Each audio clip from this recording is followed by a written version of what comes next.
Nuestro Padre Jesús Nazareno, sinasamba ka namin, pinipintuho ka namin, aral mo ang aming buhay at kaligtasan.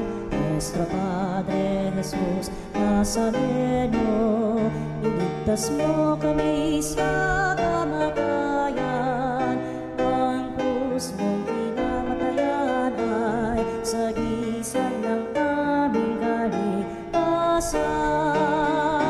Nuestro Padre Jesus Nazareno, dinarangal ka namin.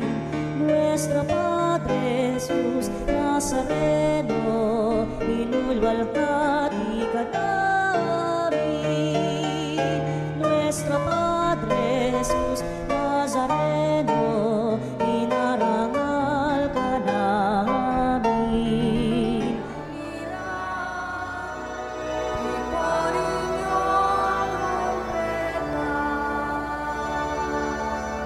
Sa ngalan ng Ama at ng Anak at ng Espiritu Santo. Amen. Sumainyo ang Panginoon. At sumayo rin. Mga kapatid, ialay natin ang misang ito para kay Papa Francisco at para sa lahat ng mga may sakit.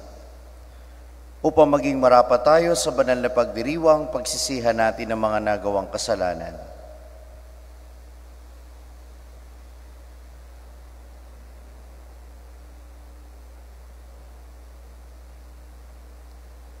Isinugong tagapagpagaling ng mga nagsisisi, Panginoon, kaawaan mo kami. Panginoon, kaawaan mo kami. Dumating na tagapag-anyaya para makasalanay magsisi, Kristo, kaawaan mo kami. Kristo, kaawaan mo kami. Nakaluklok ka sa kanan ng Ama para ipamagitan kami, Panginoon, kaawaan mo kami. Panginoon, kaawaan mo kami. Kaawaan tayo na makapangyarihan Diyos, patawarin tayo sa ating mga kasalanan, at patnubayan tayo sa buhay na walang hanggan. Amen.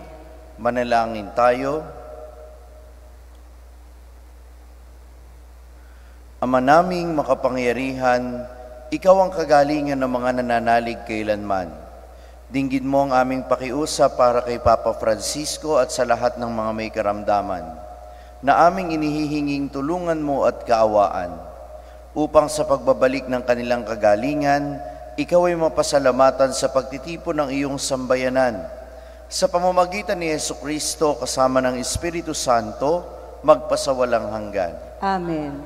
Tayo po ngayon ay nasa unang bahagi na ating pagdiriwang, ang liturya ng Salita ng Diyos.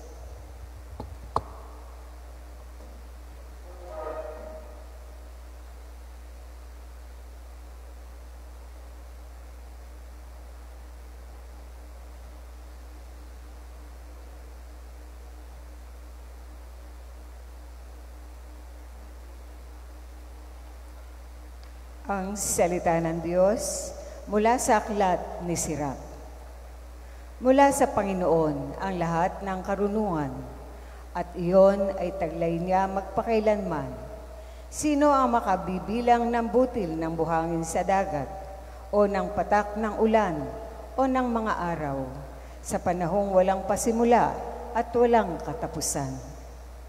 Sino ang makasusukat sa taas ng langit, o sa lawak ng lupa? Sino ang makaarok sa kalaliman ng dagat? At sino ang makasasaliksik sa karunungan? Bago palikhain ang alinmang nilalang, nalikha na ang karunungan. At ang tunay na pagkaunawa, bago pa nagsimula ang mga panahon. Ang karunungan ay nagmula sa salita ng Diyos, sa kataas-taasang langit, at ang kanyang mga aral ay batas na walang hanggan. Kanino ipinahayag ang simula ng karunungan? At sinong nakatatalastas ng kanyang pamamaraan? Kanino ipinagkaloob ang makakilala sa karunungan? At sinong nakauunawa ng kanyang masaganang mga karanasan? Iisa lamang ang talagang marunong. Dapat tayong gumalang na may paghanga sa harap ng kanyang luklukan. Ang Panginoon ang may likha ng karunungan. Kinilala niya ang kahalaga nito at ibinuhos niya ito sa lahat ng kanyang nilalang. Binahaginan niya ang karunungan ng karunungan ang lahat ng tao. Ngunit higit na masagana ang bigay niya sa mga umiibig sa Kanya. Ang salita ng Diyos. Salamat sa Diyos. Salbong tugunan ang ating pong itutugon. Panginooy naghari na, ang damit niya'y maharlika. Tayo pong lahat. Panginooy naghari na, ang damit niya'y maharlika. Panginooy naghahari na ang suot sa katawan ay damit na maharlika at batbat ng kalakasan. Panginooy naghari na, ang damit niya'y maharlika. Ang sandigan ng daigdig, matatag ang pinatungan. Kahit ano ang gawin pa'y, hindi ito magagalaw. Ang trono mo ay matatag simula pa noong una, bago pa ang ano paman, likas ika'y naroon na. Panginoon ay naghari na, ang damit niya ay maharlika. Walang hanggan, Panginoon, ang lahat ng tuntunin mo. Sadyang banal at matatag ang sambahang iyong templo. Panginoon na, ang damit niya ay maharlika. Tumuyo po ang lahat at magbigay galang sa mabuting balita ng Panginoon.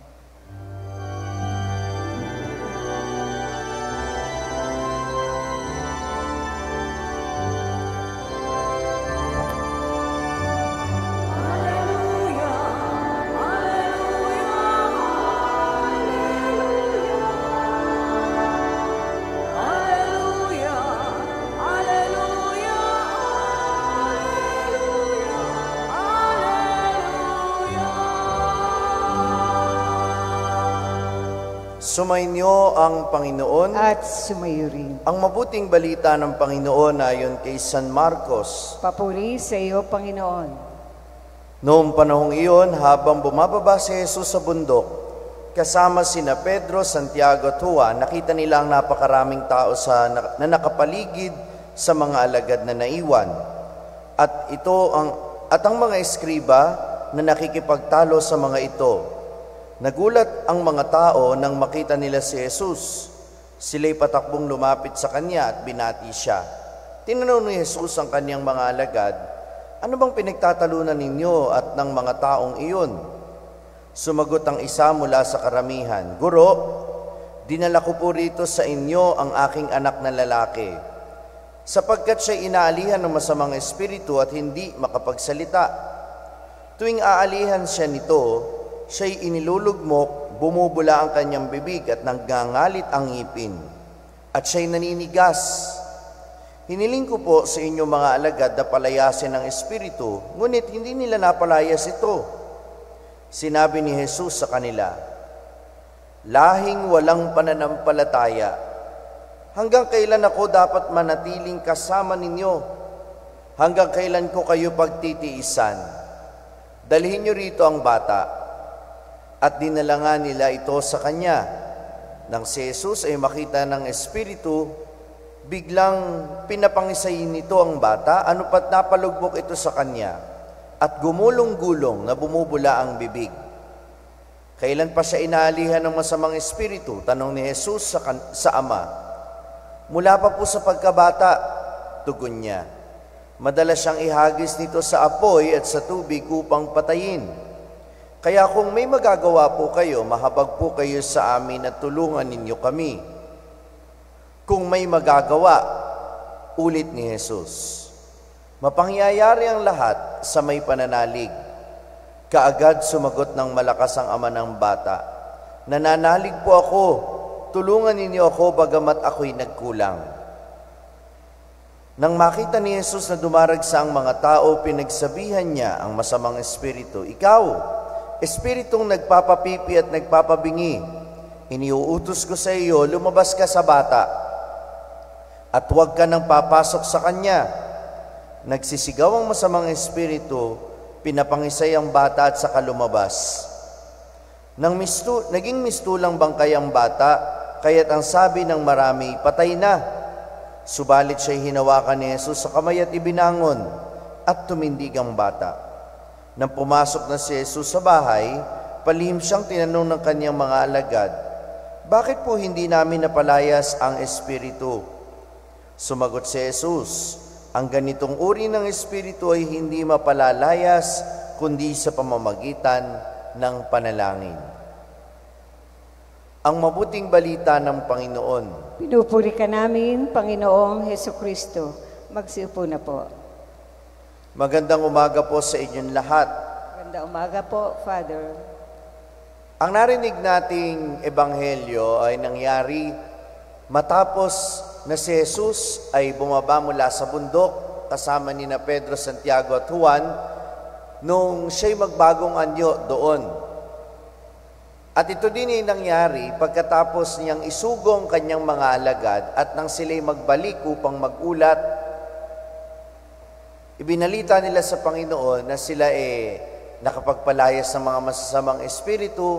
In short, naramdaman nila yung tagumpay ng kanilang misyon at yung kapangyarihan ng Diyos na dumadaloy sa pamamagitan nila. Pero ngayon, nakapagtataka na matapos ang kanilang tagumpay, bakit naman sila ngayon nabibigo?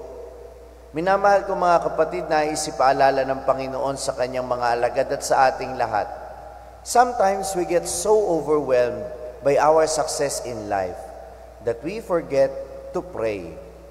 Nakakalimutan natin kuminsan kapag masyado na tayong matagumpay sa buhay at pagka nakukuha natin lahat ng gusto natin, nakakalimutan na natin manalangin.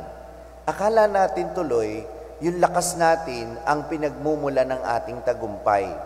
Nakakalimutan natin na yung minsang nagtagumpay tayo dahil lang din yun sa biyaya ng Diyos. Prayer makes us aware that it is God's grace that is helping us in our successes in life. At ito yung nais ipaalala ng Panginoon sa kanyang pananalita na ang ganitong espiritu ay hindi mapalalayas kundi sa pamamagitan ng panalangin. Pinahiwatig niya na dapat ang mga alagad ay bumalik sa kanilang pananalangin upang lalong lumalim, tumibay ang kanilang pananampalataya. Kasi yun din yung kulang doon sa ama ng bata na dinala doon, na inaalihan ng masamang espiritu. Hindi ganon kabuo yung kanyang pananalig kay Jesus o doon sa kanyang mga alagad o sa Diyos na magpapagaling sa kanyang anak. Kaya hindi ganon kadaling gumaling yung kanyang anak at hindi ganon kadaling napalayas yung masamang espiritu. Kasi mismo yung nagdala kay Jesus nung bata ay kapos na kapos sa pananalig. Again, paano lalalim ang pananampalataya sa pamamagitan ng panalangin? At ito, hindi lang para sa ating lahat. Ito'y totoong totoo para din sa aming mga pari na kinakatawan ng mga alagad sa Ebanghelyo. Maraming mga pari natatakot kapag merong sinasaniban. May mga ilang paring gano'n na natatakot din sa yung mga haunted house, yung mga ganyan ba. Naalala ko yung sinabi ni Father Winston, pag pari ka, hindi ka dapat natatakot sa gano'n kasi ikaw ang kinatatakutan ng demonyo dahil dala mo ang kapangyarihan ng Diyos. Pero yun ang mahirap, kapag ang pari ay hindi na rin masyadong nagdadasal, o kaya kahit na sinong tagapaglingkod ng Panginoon, kapag hindi na siya nagdadasal, nakakalimutan na niya yung katotohanan na nataglay niya ang kapangyarihan ng Diyos, humihina ang kanyang loob, kaya natatalo na siya ng demonyo sa pamamagitan ng takot. Hindi pa man din sila naghaharap, natatakot na siya sapagkat iniimpluwensyahan na siya ng demonyo, pinahihina ang kanyang pananalig dahil nga kulang sa buhay panalangin. Kaya nga minamahal ko mga kapatid, ang panawagang ito ay para sa inyo at para din sa akin, para sa ating lahat ng mga tagasunod ng Panginoon. Let us invest time in our prayer life and let us not fail to pray every day. Kasi ang panalangin ang siyang magpapalalim ng ating pananampalataya sa Diyos. At ang malalim na pananampalataya ng Diyos lamang ang magdudulot ng mga tagumpay sa ating buhay. Para kapag pinanghihinaan tayo ng loob, dito tayo huhugot ng lakas at anuman ang karamdaman o panghihina na idinudulot sa atin ng masamang espiritu, ito'y ating mapagtatagumpayan sapagkat taglay natin ang matibay nating pananampalataya sa Panginoon. Amen.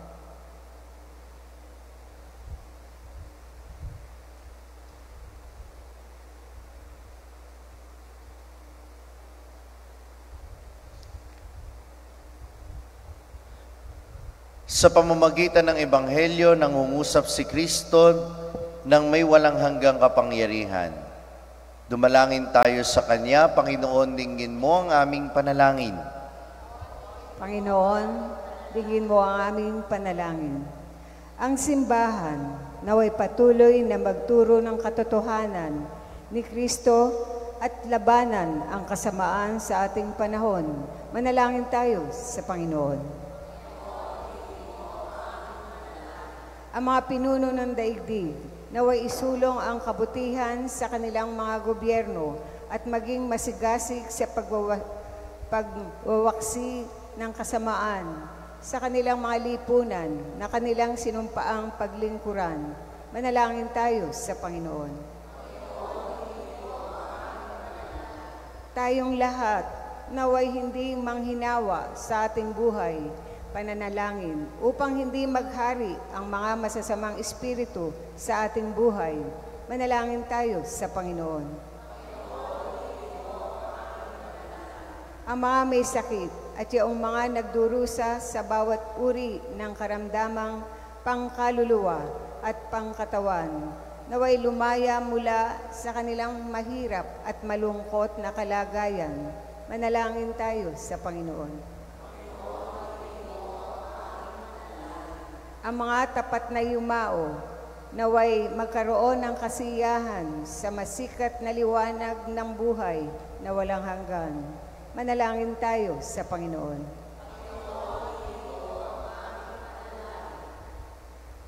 Isama natin sa ating panalangin ang intensyon ng mga nagpamisa at idulog natin sa Panginoon ang ating mga kahilingan.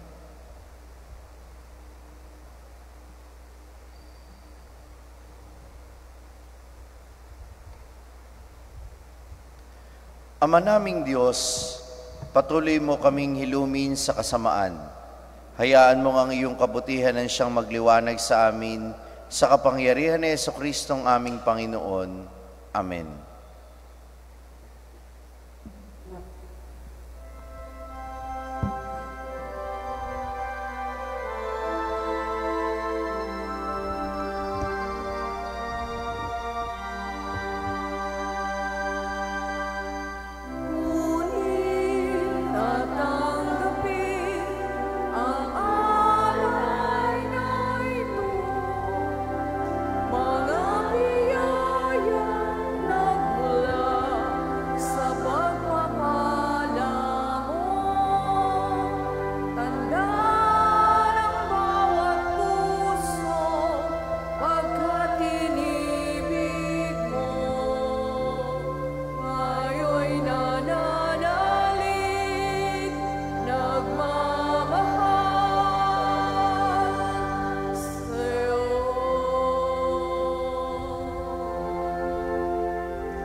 Tumayo na po ang lahat. Manalangin kayo mga kapatid upang itong ating paghahain ay kalugdan ng Diyos sa mga makapangyarihan. Tanggapin nawa ng Panginoon itong paghahain sa iyong mga kamay sa kapurihan niya at karangalan sa ating kapakinabangan at sa buong sambayanan niyang banal. Ama naming lumikha, lahat ng nangyayari sa aming buhay ay nasa iyong panukala.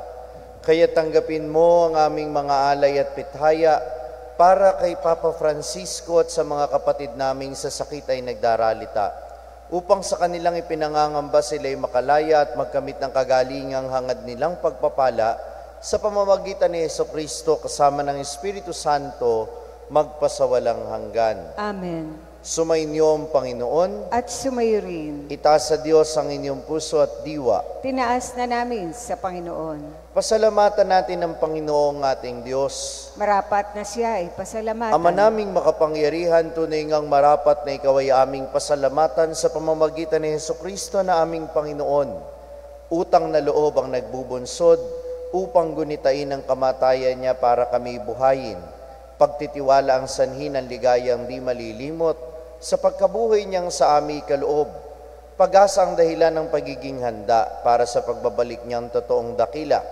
Kaya kaisa ng mga anghel na nagsisiawit ng papuri sa iyo, nang walang humpay sa kalangitan kami nagbubunyi sa iyong kadakilaan.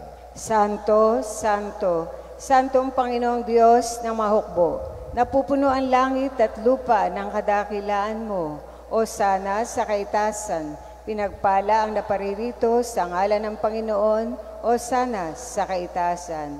Magsiluhod po. Ama naming banal, ikaw ang bukal ng tanang kabanalan, kaya't sa pamamagitan ng iyong Espiritu, gawin mong banal ang mga kaloob na ito, upang para sa amin ay maging katawan at dugo ng aming Panginoong Hesukristo. Bago niya pinagtiis ang kusang loob na maging handog, hinawakan niya ang tinapay, pinasalamatan kanya. Pinagati-hati niya yon, iniabot sa kaniyang mga alagad at sinabi, tanggapin ninyong lahat ito at kanin, ito ang aking katawan na ihahandog para sa inyo.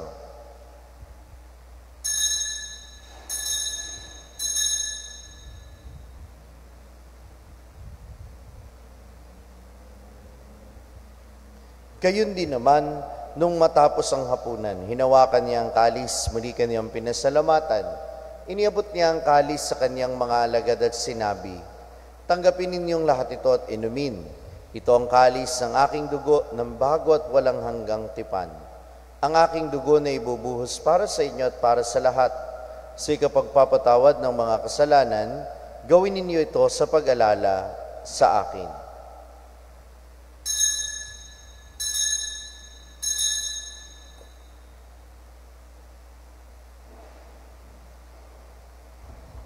Ipagbunyi natin ang misteryo ng pananampalataya.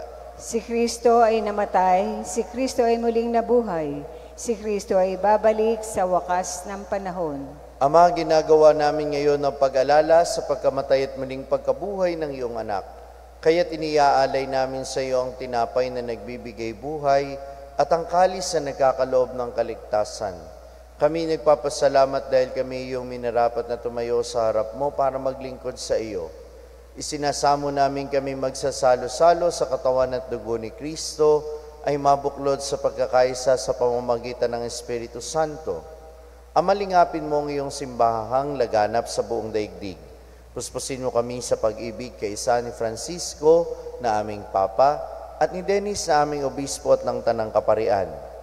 Alalahanin mo rin ang mga kapatid naming nahimlay na may pag-asang sila'y muling mabubuhay gayon din ang lahat ng mga pumanaw. Kaawaan mo sila at patuloyin sa iyong kaliwanagan. Kaawaan mo at pagindapatin kaming lahat na makasalo sa iyong buhay na walang wakas. Kaisa ng mahal na Birheng Maria na Ina ng Diyos, ang kanyang kabiyak ng puso si San Jose, kaisa ng mga apostol at ng lahat ng mga banal na namuhay dito sa daigdig ng kalugod-lugod sa iyo. May pagdiwang nawa namin ang pagpupuri sa ikararangal mo sa pamamagitan ng iyong anak na aming Panginoong Hesukristo. Sa pamamagitan ni Kristo, kasama niya at sa Kanya ang lahat ng parangal at papuri sa iyo, Diyos amang makapangyarihan kasama ng Espiritu Santo, magpasawalang hanggan. Amen. Sa tagubili ng mga nakagagaling na utos sa turo ni Jesus sa Panginoon natin at Diyos, ipahayag natin ang lakas loob. Ang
Hinihiling namin kami iadya sa lahat ng masama, pagkalooban ng kapayapaan araw-araw, iligtas sa kasalanan at ilayo sa lahat ng kapahamakan. Samantalang aming pinananabikan ng dakilang araw ng pagpapahayag ng tagapagligtas naming si Jesucristo. Sapagkat iyo ang kaharian at ang kapangyarihan at ang kapurihan magpakailanman. Amen. Panginoong Jesucristo, sinabi mo sa iyong mga apostol, kapayapaan ang iniiwan ko sa inyo, ang aking kapayapaan ang ibinibigay ko sa inyo. Tungayan mo ang aming pananampalataya at huwag ang aming mga pagkakasala.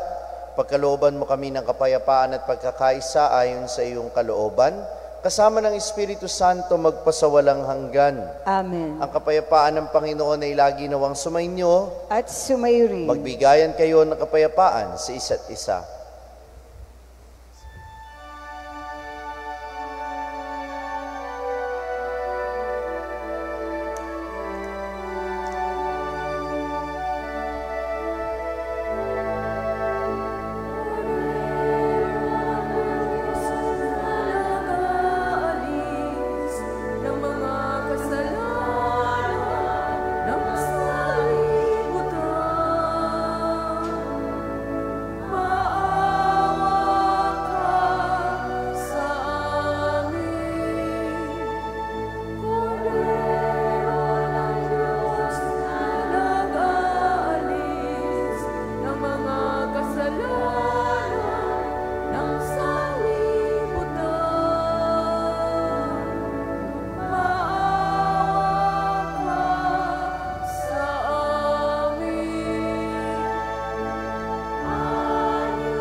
Pagsiluhod po.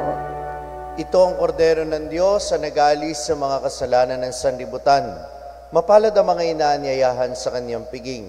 Panginoon, hindi ako karapat-dapat na magpatuloy sa iyo, ngunit sa isang salita mo lamang ay gagaling na ako.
Panalangin sa karangalan ng Nuestro Padre Jesus Nazareno. O Jesus Nazareno, katamis-tamisan naming manunubos, sa harap mo ngayon naririto kami't nangangayupapa at nagsisisi ng taos-puso sa aming pagiging walang turing sa iyo at paglimot sa di mabilang na mga biyaya mo. Lalong-lalo na yaong mahalagang biyaya ng pagtutubos. Dinaramdam namin at pinagsisisihang labis, Panginoon ko, ang pagkakasala namin sa iyo.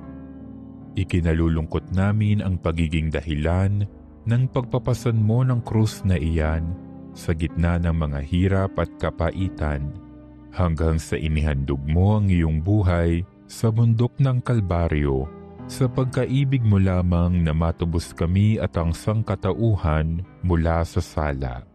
Pakabanalin mo, O Panginoon, ang aming pagnanais at ipagtanggap mo sa amin ang iyong biyaya.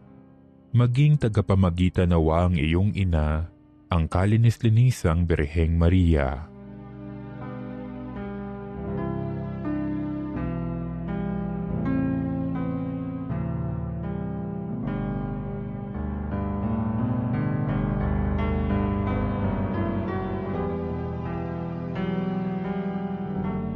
Ama naming makapangyarihan, niloob mong akuin ang iyong anak, ang krus at kamatayan, upang ang sangkatauhan ay matubos at mabuhay.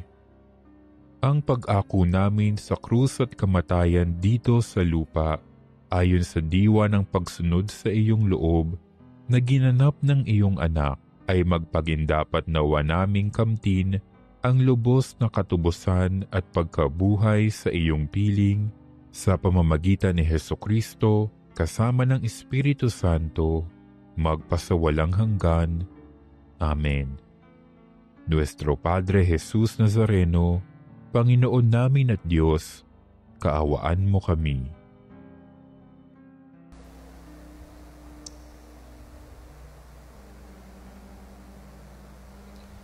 Ama naming mapagmahal, ikaw ang tanging lakas na umaalalay sa aming kahinaan. Kaya't ipamalas mo ang iyong pagtulong sa mga nasa karamdaman, lalo na kay Papa Francisco, upang sa iyong kagandahang loob, sila'y maging dapat magtaglay ng kagalingan para makapisan ang iyong banal na sambayanan sa pamamagitan ni Hesukristo kasama ng Espiritu Santo magpasawalang hanggan. Amen. Sumainyo ang Panginoon At at pagpalain kayong lahat na makapangyarihan Diyos Ama at Anak at Espiritu Santo. Amen. Humayo kayo sa kapayapaan ni Kristo. Salamat sa Diyos.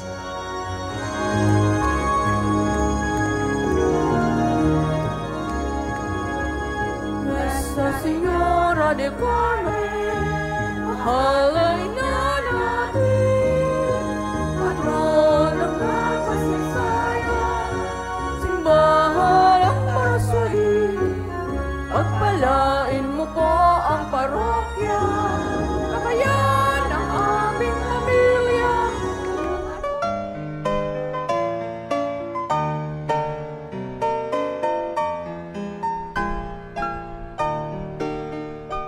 Nuestro Padre Jesus Nazareno, sinasamba ka namin, pinipintuho ka namin, aral mo ang aming buhay at kaligtasan.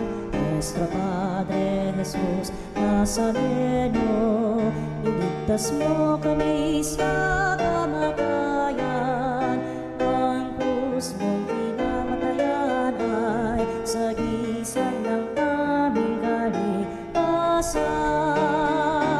Nuestro Padre Jesus Nazareno, dinarangal ka namin. Nuestro Padre Jesus Nazareno, inulwalhati ka namin.